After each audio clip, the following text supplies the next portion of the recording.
Today I'm going to be working on a bookmark.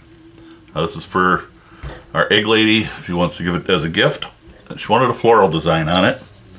I am not much at drawing patterns, but I happen to have a craft aid set, and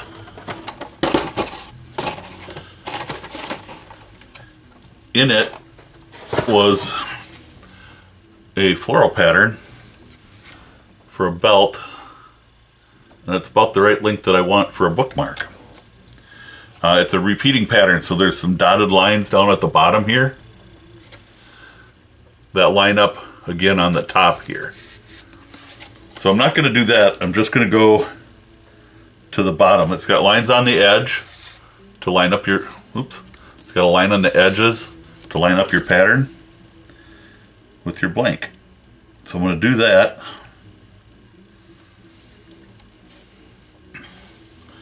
I'm going to get a weight. Now I want to bring my pattern all the way to the bottom, and I want to leave some room in the top. So this craft aid, what you do with them is you just go around and you follow the line and press on it.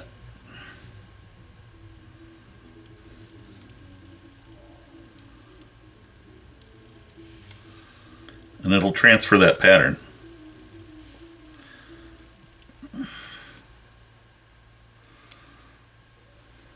I've already wet my leather, so if I'm careful I can lift this up just to make sure I'm transferring everything. So, and it's doing just fine. So I'm just going to keep moving on. And I'm just making sure that I got everything transferred that needed to transfer.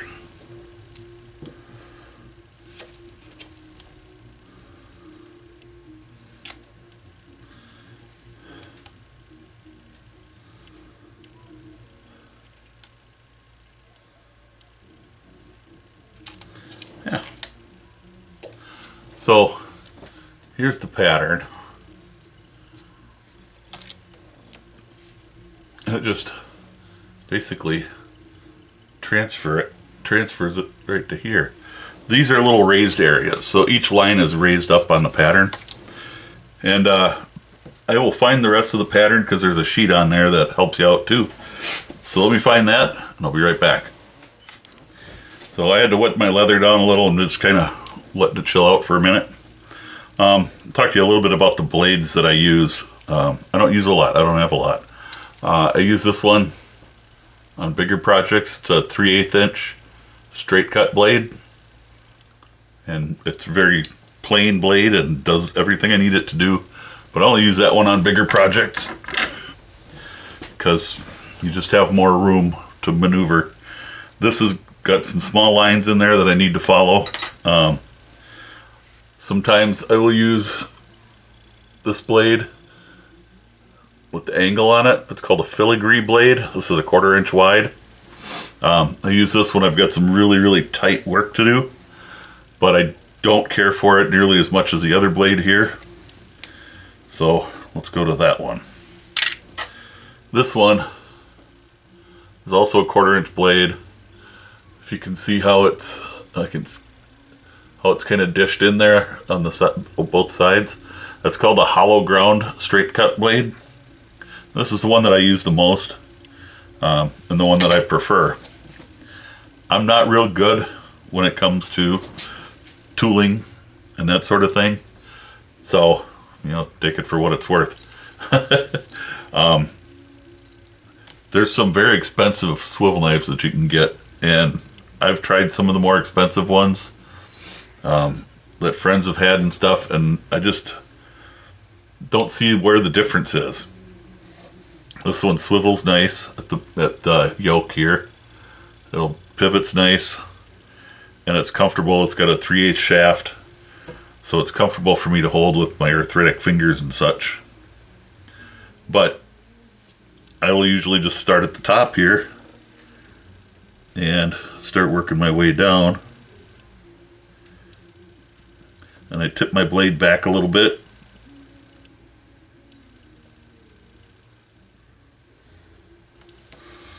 Joe Mealing has some really good videos on tooling. So if you're interested in getting into it more, I'd recommend watching his videos.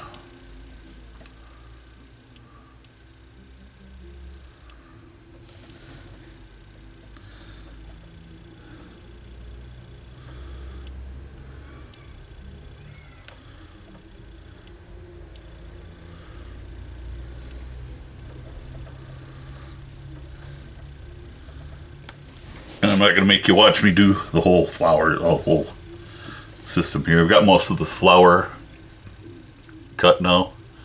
And you can see I can follow the lines kind of.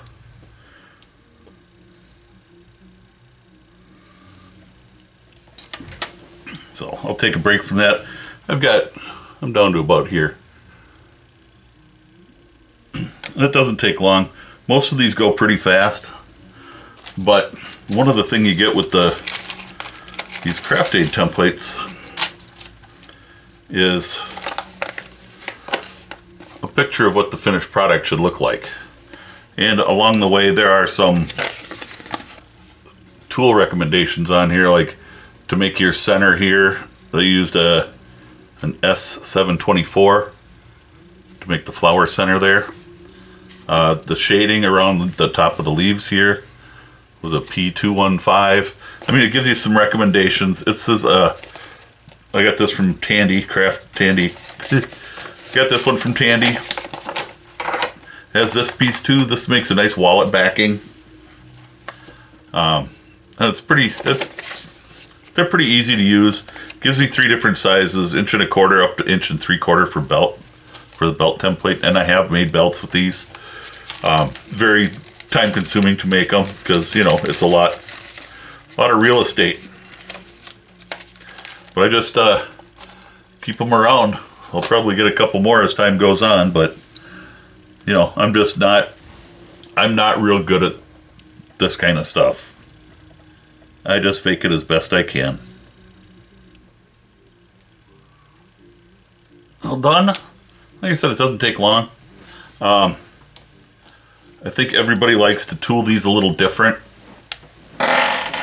So, I'm going to show you my way to do it.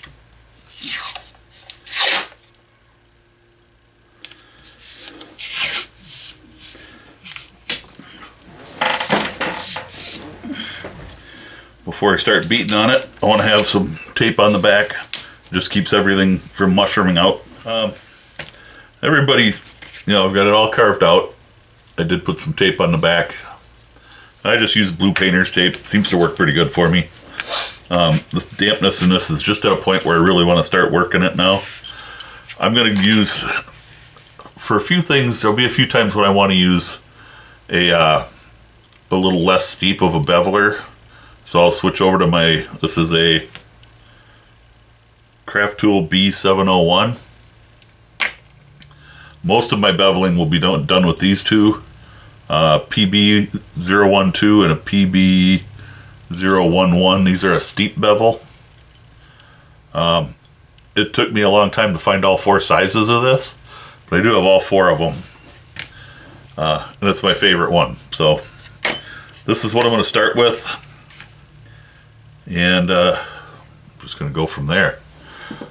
I have a Odin 16-ounce maul, and that will just keep me from hitting it too hard.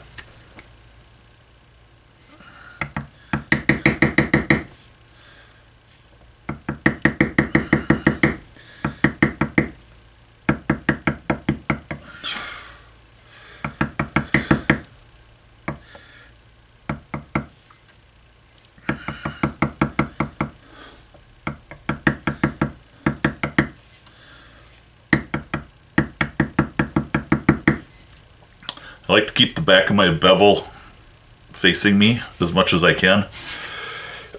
So I won't do a whole line. I'll do part of it. And I'm weird, I guess. I can't go both ways with my bevel. I got to go one way. So I'll usually come from right to left. Backwards are the way we read.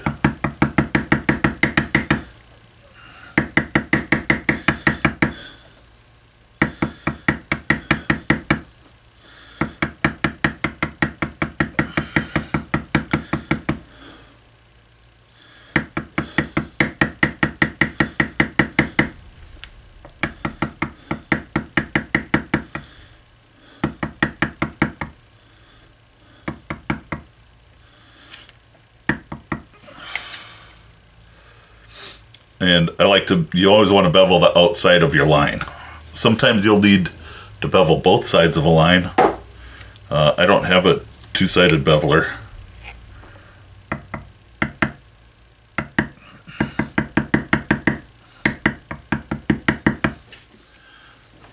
Now sometimes I have a question as to how I need to bevel a line, and for that I can refer to this pattern, the way they've got this tooled.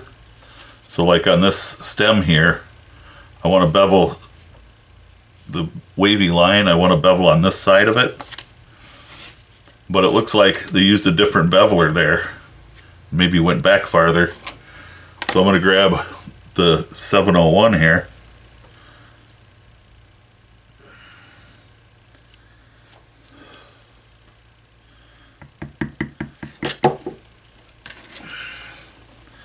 and you can kind of see the difference in how the 701 bevels and the PB steep bevel does. Just doesn't bevel as steep. So I'm going to continue on. I'm not going to make you watch me fumble around with this. I am going to watch my pattern to see where I need to use the 701. Alright, so I thought I'd show you this. This is just a rack. I got this at Maker's Leather Supply. He makes them. You put it together. It works out pretty darn well, actually. Just for no other reason than it holds my tools nice. And it holds almost all of them. I could have gone to the bigger rack. There's a large, medium, and small. He also has a case that you can put these in. You have to make it, of course. It's a leather case. But I don't go anywhere with mine, so I don't really need to do that. But that's what I use. So I'm going to do my flower centers. And it has a recommended tool for doing those. And this is an S705. And I don't know that I have a 705.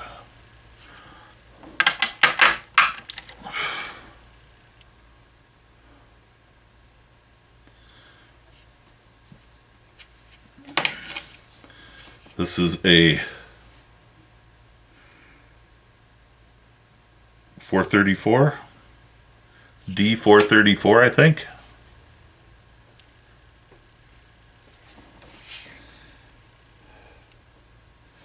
That looks about right. I also have this one here is a G603. That would work. I'd have to lean into it though. If I have one the right size, I will generally go for that. And this one looks to be the right size.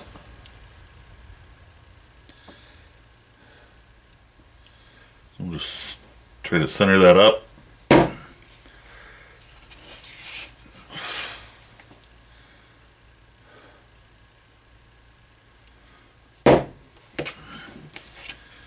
And that just kind of makes your flower center there. Pretty slick to have when you can, find the tools that you need or something at least close. It always works out pretty good. There's going to be some pear shading that needs to be done on the leaves and stuff. For that, there's a lot of different pear shaders. I happen to like, so there's just a vertical line. There's a crosshatch, and then there's a smooth. I have one around here somewhere. You could also use a thumbprint, or not a thumbprint, I can't remember what they call that one. That one. That'll leave it nice and smooth. It's hard to use these because they're just yeah, I'm having a harder time with that than I do with other stuff, so. This is a very small pear shader here.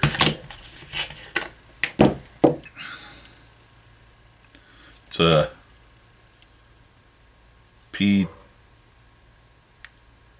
I don't know, 236 or something like that. I don't know, I can't hardly read it. But I can do a better job with the pear shader a lot of times.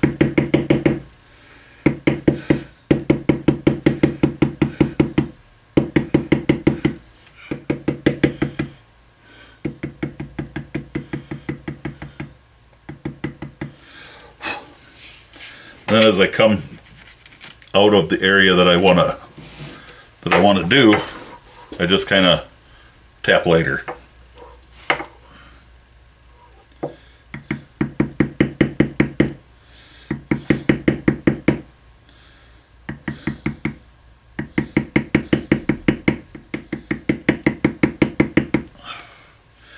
Sometimes I'll switch over to a larger shader too. Just depends on where I'm working and what I want it to look like.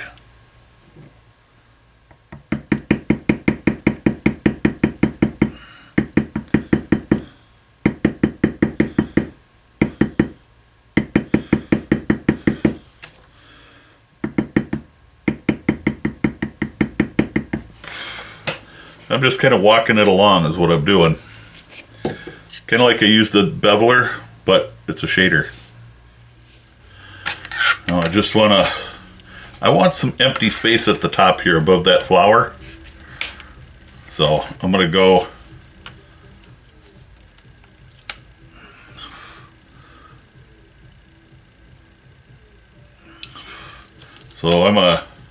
I'm an inch and a quarter above that flower, which is fine.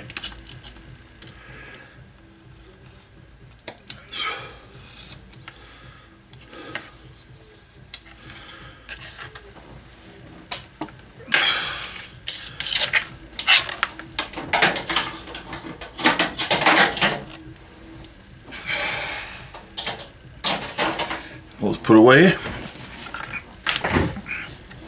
Feels like I'm rolling downhill here.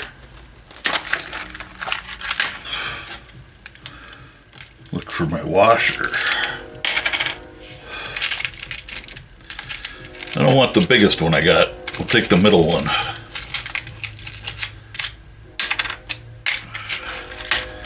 I'm just going to round off my corners.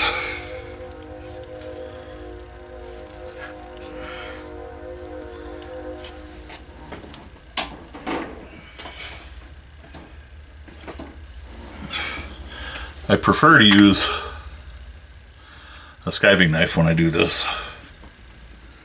I don't want to use this one though. Every now and again I get a little carried away and I'll catch the edge of that washer.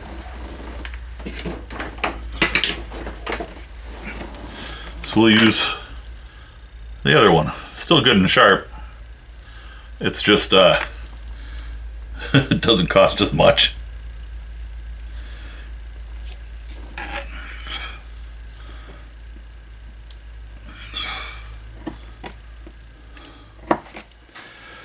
Now sometimes I like to punch a hole up here, just so I can put like a ribbon on it or something. It's just a nice thing to do. So I'm going to punch a 1/4 inch hole. I'm just going to eyeball it.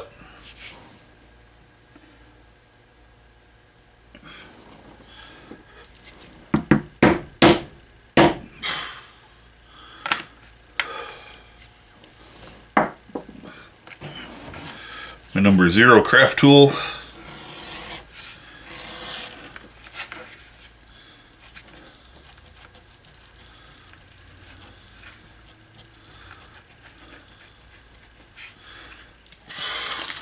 A lot of times I'll take my tan coat dauber if I'm using it a lot. I'll just slip it into a little plastic bag. Don't want it to dry out.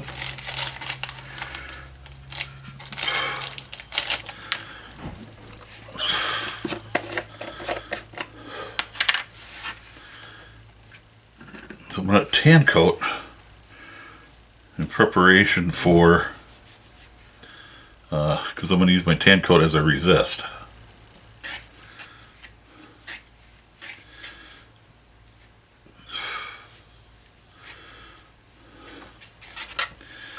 And I know it doesn't Doesn't take long for it to dry, really.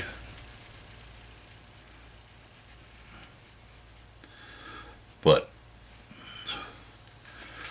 I'm going to give it time so it can dry.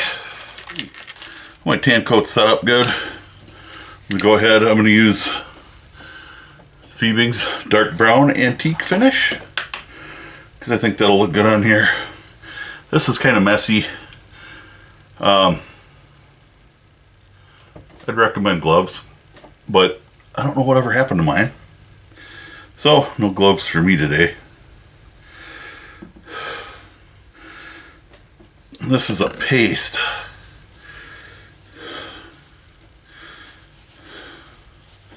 As opposed to, you know, like a gel.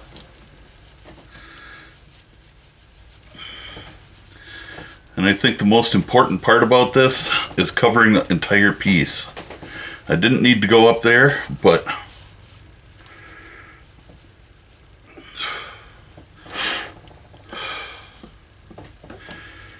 there's a couple of spots that didn't get a lot in it.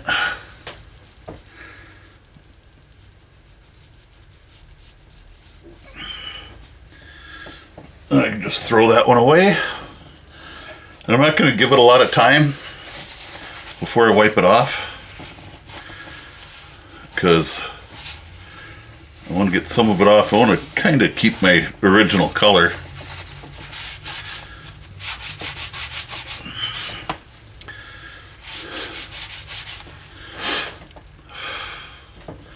So, yeah. A little bit of antique really brings it out a little bit.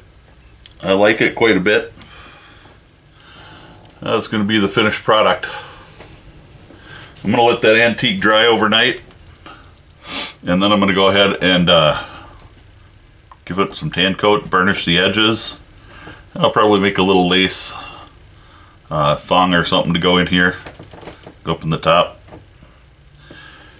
It looks pretty good. I'm pleased with it. I'm going to take 2 more of these bookmarks just to have around. And I'm going to do just a simple basket stamp on them. Nothing real big, but I want to mark a center line. So I thought I'd show you how I get my center line on these. I'll take my dividers. Let's see, what way is this going to work? And I'll guess what it is first. So I've got my guess here. Maybe I'm too close. So there's my guess. I'm just going to hold it up against one edge, and I'm going to dip it in there. Do the same thing from the other direction. And if they touch, if they're exactly the same, then I'm in the center. I'm real close though.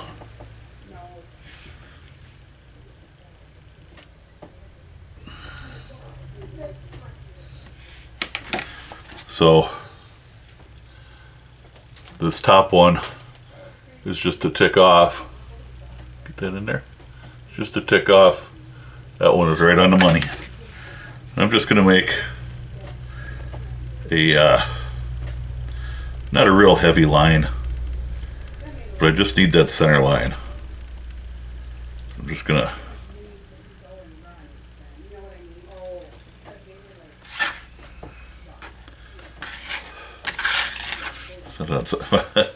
there's apparently enough variation in my cutting mat that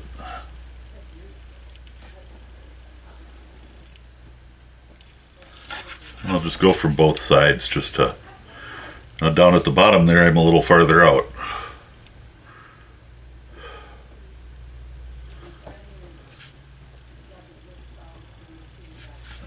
So I've got a center line there.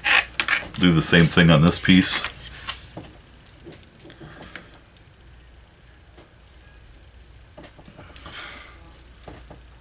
A little too wide on this one.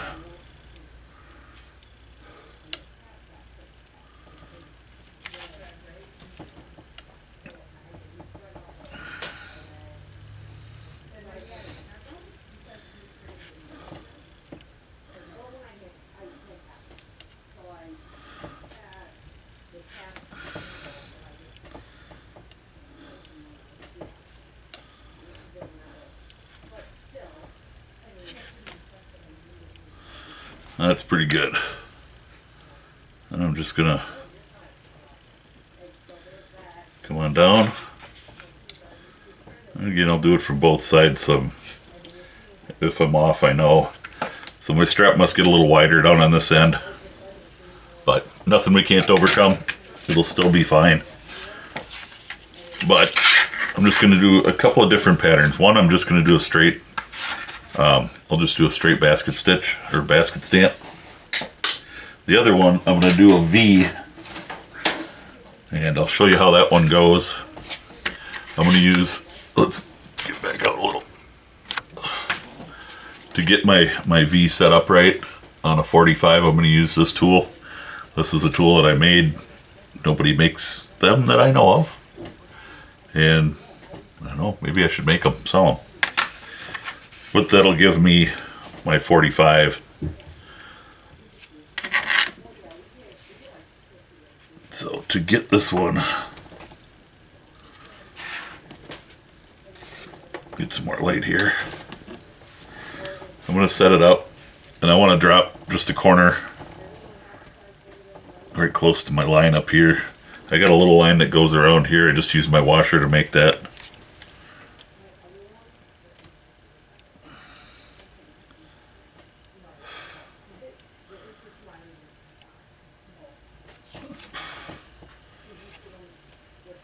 So right there.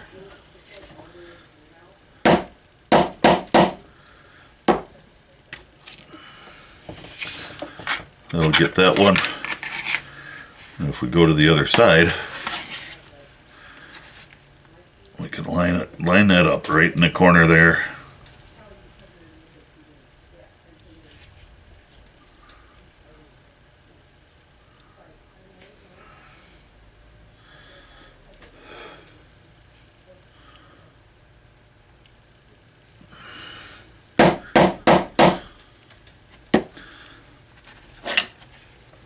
So they'll come together like that. I'm just going to go down the whole blank that way.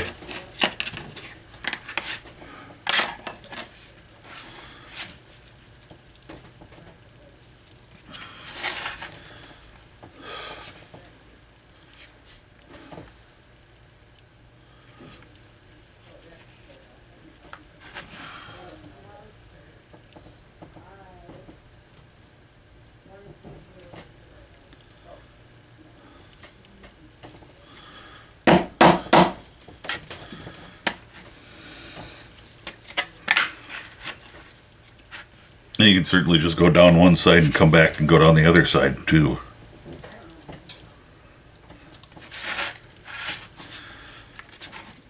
So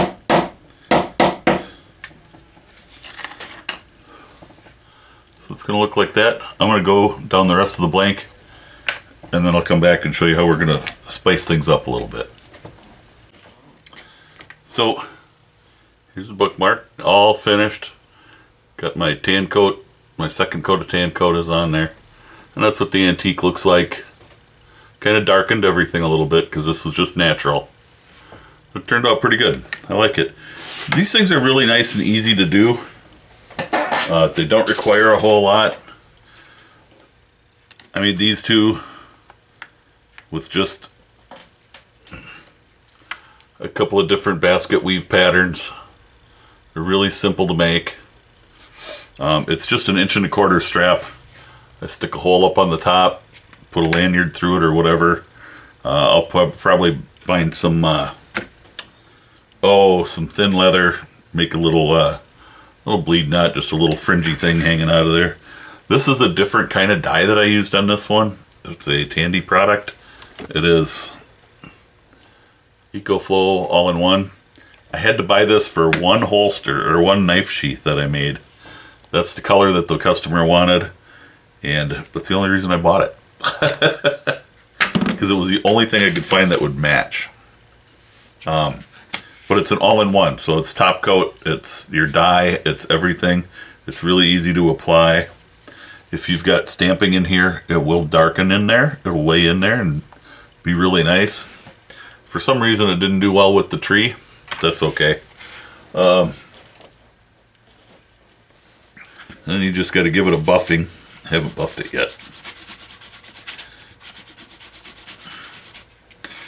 little final buff. And that will bring a shine to it. I used it on the back too, and it'll paste down the back just like a tokenol will. So it works out pretty good to color the back. Well, there you go. That's the bookmark. All done. All burnished. Ready to go out to my customer. I just pasted the back down with some tokenol. Used tokenol on the edges. I wanted to get her done quick. So it's all done. Next time the egg lady comes by, I'll give it to her. This was just another one that I made. It's just a vertical basket stamp, or horizontal. Depends on how you look at it, I guess. Could be vertical, could be horizontal. And a little decorating around the edges. It didn't take much. But something like that is just really, really simple to do. This one is a little more complex. I probably got 4 different stamps in there. Not a huge deal there. And, you know, some of that stuff you can just throw it in a bin at a craft show. And people like to dig through bins for some reason. I don't know why. And, you know, put $10, anything in the bin, you know. $20, whatever. You can get simple. That one's just got my initials and a little pine tree down on the bottom. This one is a different kind of dye too. It's not a Phoebing's product. If you want to see something on dye and what kind of dye I use, how I apply it, that kind of thing, go ahead and hit me up in the comments. Let me know down there. Go ahead and hit that like button. Helps out the channel. Helps me stay a little bit relevant. And, you know, subscribe if you're not already. It doesn't take nothing to do it. And we'll catch you in the next video. Thanks for watching. Stay safe and God bless.